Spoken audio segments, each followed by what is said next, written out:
বাপেরও বাপ থাকে। শঙ্করের সারা মুখ নাক থেকে ঝরঝর করে জল পড়ছে।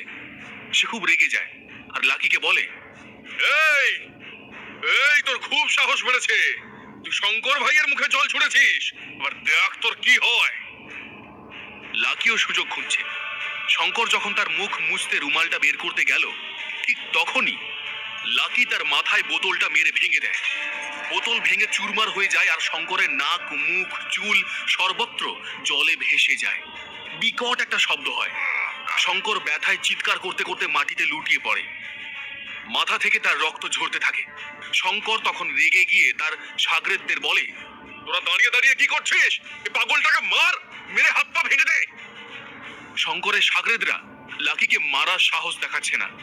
তারাও লাকির উপরে রেগে গেছে ঠিকই, কিন্তু শঙ্করের এই হাল দেখে তারা ভয়ে আর কিছু করতে পারছে না।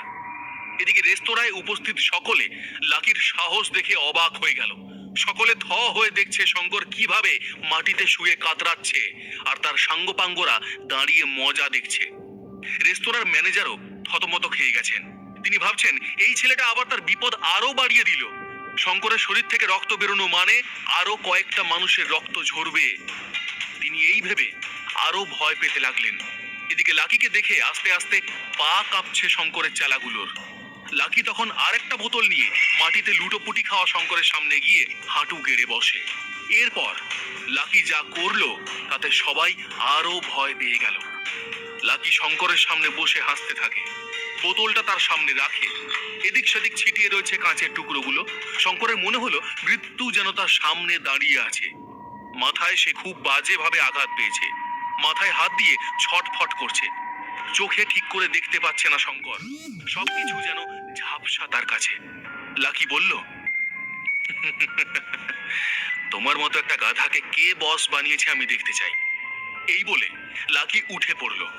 শঙ্করের বুকে জোরে একটা ধাক্কা মেরে লাকি তাকে বলল, আজকের পর থেকে যদি তোমাকে আর কোনো মেয়েকে হয়রান করতে দেখি, তাহলে এই বোতলটা ভেঙে পেটে ঢুকিয়ে দেব। এই বলে সে শঙ্করকে আরো একটা ধাক্কা মারল। লাকি সেখান থেকে আবার রাধিকার কাছে চলে যাচ্ছে। শঙ্কর সেটা আবছা দেখতে পেল। লাকি একবার পিছনে ফিরে তাকালো।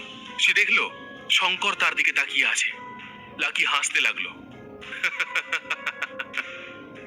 লাকি আবার তার কাছে ফিরে এলো।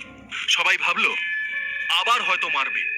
সে তখন শঙ্কর আর তার দলের লোকজনকে বলল, আর হ্যাঁ, আর একটা কথা, মানুষের সঙ্গে ভদ্রভাবে কথা বলাটা প্র্যাকটিস করো।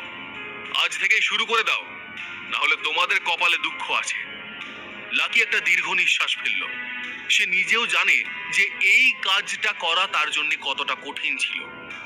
একটা গুন্ডা যার পুরো দলবল এখানে বসে আছে, তাদের ভয় দেখিয়ে ওই গুন্ডাটাকে মারা মুখের কথা নয়। তবে এবার সে হাঁপ ছেড়ে বাঁচল। লাকির মনে হয়েছিল একে উচিত শিক্ষা না দিলে এই রেস্তোরাঁয় ভবিষ্যতে অন্য মেয়েরা এলে তাদেরও সমস্যায় পড়তে হবে। এদিকে শঙ্কর ভিতরে ভিতরে রাগে ফুঁসছে। প্রতিশোধ নেওয়ার প্ল্যান সে তখন থেকেই করতে শুরু করে দিয়েছে। এমন ভাবে সে লাকির দিকে তাকিয়ে রয়েছে যে লাকির মনে হলো এর জন্য হয়তো তাকে পরে আরো সমস্যায় পড়তে হতে পারে। কিন্তু আপাতত সে যে রাধিকাকে বাঁচাতে পেরেছে এটা ভেবেই সন্তুষ্ট হলো লাকি।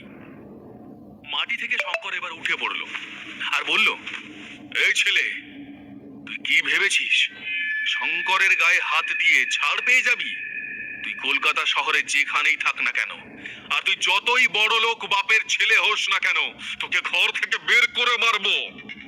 লাকি দেখলো শঙ্কর শুধরানোর লোক নয়। সে এবার গলাটা একটু ভারী করেই বলল, দেখো শঙ্কর ভাই, তুমি যদি এখনো ভালো করে কথা বলতে না পারো, তাহলে তোমার মুখের পরিবর্তে আমার জুতো চলবে। তার উত্তরে শঙ্কর বলল, তুই আর একবার আমার গায়ে হাত দিয়ে দেখ, এই তল্লাট থেকে তোকে আমি যেতে দেব না। আজই তোর জীবনের শেষ দিন। মা বাবাকে একটা ফোন করে বল তোমাদের ছেলে ডেড বডি আসছে, তৈরি থাকতে। তার মুখে তখনও রক্ত লেগে আছে। তারপরেও শঙ্কর হাসছিল, আর সে যেভাবে হাসছিল তাকে খুবই ভয়ঙ্কর লাগলো। শঙ্কর ভাই তখন তার এক শাগরেদকে বলে, এই ওয়াসিম ভাইকে এখনই একটা ফোন কর, আর 2-4 জন লোক পাঠাতে বল এখানে। সবাই যখন শুনলো ওয়াসিম ভাইয়ের সঙ্গেও শঙ্করের যোগাযোগ আছে, তাদের রক্ত হিম হয়ে গেল। এখন লাকিকে নিয়ে রেস্তোরাঁ সকলে চিন্তিত। শঙ্কর চাইলে লাকিকে এক ধাক্কায় শেষ করে দিতে পারে। লাকি বলল, ওয়াসিম ভাই। ওয়াসিম ভাইকে? লাকির মনে হচ্ছিল সে এই নাম শুনেছে, তবুও কাছে দাঁড়িয়ে থাকা একজনকে জিজ্ঞেস করলো। সেই লোকটি লাকিকে বললেন, আরে ওয়াসিম ভাই, ওয়াসিম ভাই, এই পুরো এলাকার সবচেয়ে বড় ডন, কিন্তু নিপাট ভদ্রলোক। লোকে বলে পুলিশের সাথে লাঠি আর লাঠির এই দুটোর থেকেই ওয়াসিম ভাইয়ের হাত বেশি চলে। শঙ্করের এক শাগরেদ লাকিকে বলে, শোন, ওয়াসিম ভাই আসার আগে তুই শঙ্কর ভাইয়ের কাছে ক্ষমা চেয়ে নে। ওয়াসিম ভাই যদি এখানে লোক পাঠায় তাহলে ভগবানও তোকে বাঁচাতে পারবে না। রেস্তোরাঁর অন্যান্য লোকজনও লাকিকে এই একই পরামর্শ দিতে চাইল। লাকি জানতে পারল এ হলো সেই ওয়াসিম যে তার কোম্পানির স্টাফ, যে ওয়াসিম লাকিদের হোটেলের ম্যানেজার। ওয়াসিম সম্পর্কে জানার পরই লাকি হাসতে লাগলো। তখন শঙ্কর বলল, হেসে নে, হেসে নে, আজই শেষ হাসিটা হেসে নে। এরপর ওয়াসিম ভাই যখন লোক পাঠাবে তখন শুধু কাঁদবি। শঙ্কর ভাবছে এতক্ষণ ধরে লাকি যা করেছে, শঙ্করকে যা বলেছে, তার জন্য এখন সে অনুতাপ করছে। তাই শঙ্কর আরো বলে, এখনো বলছি সময় আছে, আমার পায়ে পড়ে ক্ষমা চেয়ে নে। জিভ দিয়ে আমার জুতোটা চেটে বল, বাবা আমি ভুল করেছি, আমাকে ক্ষমা করে দাও, আমি তোকে ছেড়ে দেব। শঙ্করের এই কথা শুনে লাকি আবার রেগে যায়। সে সজোরে একটা ধাক্কা মারে শঙ্করকে আর বলে, তোমাকে আগেই বললাম না, ব্যবহারটা ভালো করো। লাগে দুটো পয়সা নাও, কিন্তু ব্যবহারটা ভালো করো।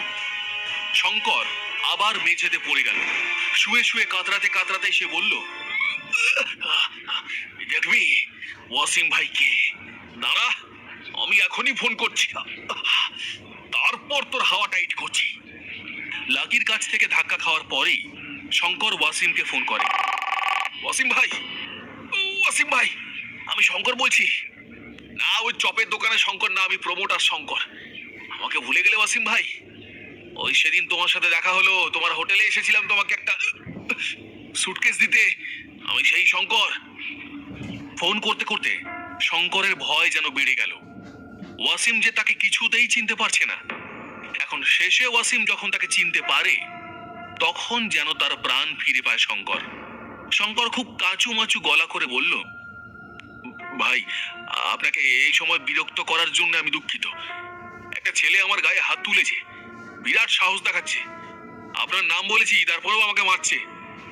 আপনি এখন ফুড জয়েন্ট রেস্টুরেন্টের কয়েকটা ছেলেকে পাঠাতে পারবেন? শঙ্কর খুব ভালো করে জানতো তার এইটুকু কথায় ওয়াসিম ভাই কখনোই ছেলে পাঠাবে না। সে আরো বলতে যাবে তার আগেই ফোনের ওপার থেকে শান্ত গলায় ওয়াসিম জিজ্ঞেস করলো, ছেলেটার নাম কি? কি করে? ওকে আমার কাছে ধরে নিয়ে আয়। শঙ্কর তখন লাকিকে জিজ্ঞেস করলো, এই তোর নাম কি রে, আর তুই কি করিস? লাকি উত্তর দেয়, আমার নাম লুব্ধক সিংহ রায়, আমি এটি কলেজে পড়ি। শঙ্কর বলে, একটা কলেজের ছেলে নাক টিপলে দুধ বেরোয়, তার এত সাহস? ওয়াসিমকে সে ফোনে বলল, দাদা, ইয়ারা ভজকট নাও এর, কি সিংহ রায় বলল? ওয়াসিম বলল, সিংহ রায়? কি সিংহ রায়? লাকি এমন জোরে বলল যাতে ওয়াসিম ফোনের ওপার থেকেই শুনতে পায়, লুব্ধক সিংহ রায়, ছোট করে লাকি। লাকি মনে মনে হাসলো আর শঙ্করের মাথা থেকে পা পর্যন্ত দেখলো। সে খুব ভালো করেই জানে এরপর কি হতে চলেছে। শঙ্করের মুখটা সে দেখছে আর উপভোগ করছে। লাকি কল্পনা করার চেষ্টা করলো লুব্ধক সিংহ রায় নামটা শোনার পর ওয়াসিমের ঠিক কি প্রতিক্রিয়া হতে পারে। হাসতে থাকে লাকি, আর লাকি যত হাসে ততই রেগে যায় শঙ্কর। সে তখন রেগে মেগে বলে, খুব হাসি বেরোচ্ছে না? দাঁড়া, আমি তোর মেরে দাঁত ভেঙে দেব। এবার তুই আর আমার পায়ে পড়লেও তোকে ছাড়বো না। এদিকে লাকির নাম শুনেই ওয়াসিমের অবস্থা খারাপ হয়। সে রেগে গিয়ে ফোনে শঙ্করকে বলে, আরে গাধা, তুই জানিস তুই কার সাথে দাদাগিরি ফলাচ্ছিস? ওর নাম লুব্ধক, লাকি, সিংহ রায় পরিবারের বড় ছেলে। তুই যা করেছিস তাতে নিজেও মরবি, আমাকেও মারবি, তারপরে আবার তুই আমাকে ছেলে পাঠাতে বলছিস? ওয়াসিমের মুখ থেকে এই কথা শোনা মাত্রই শঙ্করের কানের পর্দা ফেটে গেল। তার হৃদস্পন্দন কিছুক্ষণের জন্য বন্ধ হয়ে গেল। সে বলল, ওয়াসিম ভাই, কি হলো ব্যাপারটা? শঙ্কর একেবারে কনফিউজ হয়ে যায়। তার মনে হলো যেন পাহাড় থেকে নিচে পড়ে যাচ্ছে। লাকি এবার শঙ্করের কাছে এসে তার ফোনটা কেড়ে নিয়ে বলল, ওয়াসিম, তুমি একেবারে চিন্তা করো না। ও আমার গায়ে হাত তোলার চেষ্টা করেছে, কিন্তু আমাকে টাচ করতে পারেনি। লাকির গলা শোনার সাথে সাথেই যেন ওয়াসিমের পা কাঁপতে থাকে। তারপর লাকি শঙ্করের দিকে একবার তাকিয়ে ওয়াসিমকে বলল, ওয়াসিম, এই শঙ্কর নামের লোকটা আমাকে বলছে যে তুমি এলে আমাকে মেরেই ফেলবে। হ্যাঁ? এই বলে লাকি হাসতে থাকে। ফোনের ওপারে ওয়াসিমও হাসতে হাসতে বলেন, স্যার, এবার তো আমি লোক পাঠিয়ে ওকে মার খাওয়াবো। এদিকে শঙ্কর বুঝতে পারল না যে তার সাথে কি হচ্ছে আর কি হতে চলেছে। ভয়ে সে থর থর করে কাঁপছে। লাকি ফোনে আরো বলল, শোনো ওয়াসিম, মজার কথাগুলো শোনো। ও আমাকে কান ধরে 300 বার উঠবোস করতে বলছে। তারপর বলেছে আমাকে পায়ে ধরে ক্ষমা চাইতে হবে আর বলতে হবে, বাবা, আমি ভুল করেছি, আমাকে ক্ষমা করো। আবার জুতো চাটার কথাও বলছিল। ওয়াসিম, আমার মনে হয় এগুলো ও ঠিকই বলেছে। এগুলো একবার ওকে দিয়ে করাই, কি বলো? ওয়াসিম বলল, হ্যাঁ স্যার, একদম করান। ওকে দিয়ে করালে বুঝবে এগুলো করতে কেমন লাগে। লাকি তখন বলল, বেশ, তুমি যখন বলছো তাহলে তাই হবে। কিন্তু এগুলো আমি ওকে দিয়ে করাবো নাকি তুমি করিয়ে নেবে? এই বলে লাকি ফোনটা শঙ্করের কাছে এগিয়ে দিল আর বলল, দেখো, তোমার ওয়াসিম ভাই তোমার সাথে কিছু কথা বলতে চায়। শঙ্কর ঘাবড়ে গিয়ে লাকির হাত থেকে নিজের ফোনটা নিল। সারা মুখ থেকে মাথা থেকে রক্ত ঝরে পড়ছে তার উপরে আবার কল কল করে ঘামছে সে। লাকির মনে হলো শঙ্কর হয়তো যে কোনো সময় কাঁদতে পারে। ভয় পেয়ে দু হাতে ফোনটা ধরে কানের কাছে রেখে বলল, হ্যাঁ ওয়াসিম ভাই, হ্যাঁ বলুন, আমি শুনছি।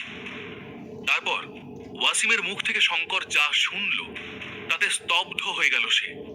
ওয়াসিমের কথা শুনে শঙ্করের মনে হলো তার শরীর থেকে প্রাণটা কেউ আলাদা করে দিয়েছে।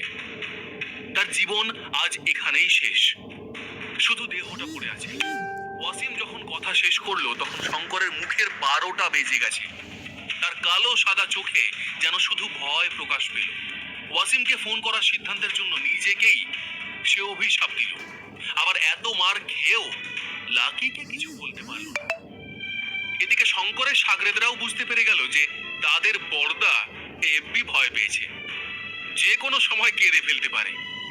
শঙ্কর ফোনটা রেখে লাকির পায়ে লুটিয়ে পড়ে আর বলে, লাকি স্যার, আমাকে ক্ষমা করবেন। আমি বিরাট বড় ভুল করে ফেলেছি। আমি একটা গাধা। বাড়ি বানিয়ে বানিয়ে আমার মাথাটাও লোহার মতোই শক্ত হয়ে গেছে। আমাকে ক্ষমা করে দিন স্যার। লাকির মুখে একটা স্বস্তির বাঁকা হাসি দেখা দেয়। লাকি কি শঙ্করকে ক্ষমা করে দেবে, নাকি রাধিকাকে ডেকে সে শঙ্করকে দিয়ে ক্ষমা চাওয়াবে?